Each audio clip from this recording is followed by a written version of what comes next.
they're saying, listen, we have to eliminate public enemy number one, or else the Romans are going to destroy our nation. Our nation is going to cease to exist. Interesting. Did their nation fall? Yes. It fell by what they did. We're going to notice. Verse 49.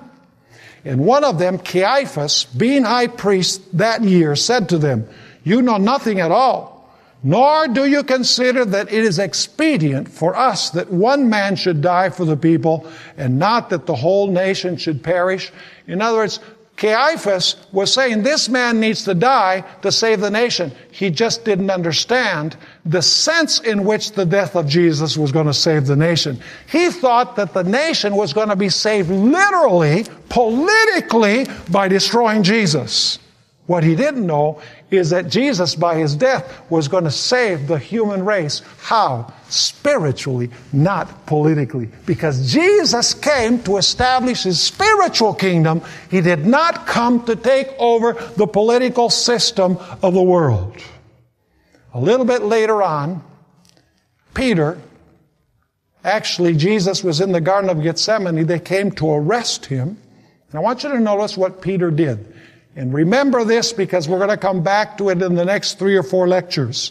Matthew 26 and verses 50 to 52. Now we're going to talk about the final days of Jesus before his ascension to heaven. Matthew 26 verse 50.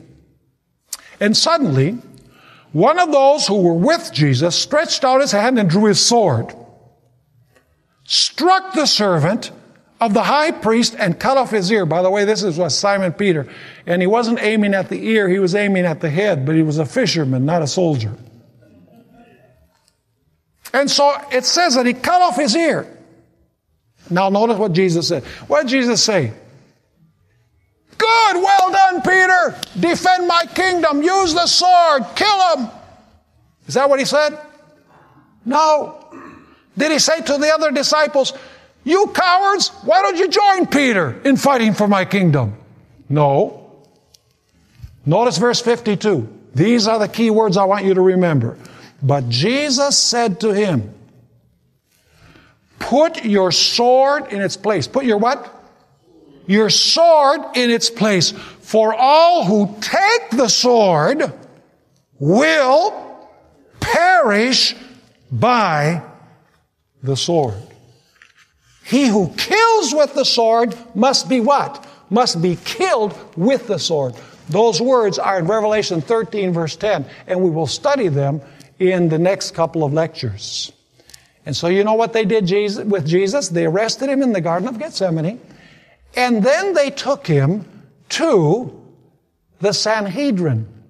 In other words, he had his religious trial. Notice Matthew chapter 26 and verse 57. Matthew 26 and verse 57. And those who had laid hold of Jesus led him away to Caiaphas, the high priest, where the scribes and the elders were what? Were assembled.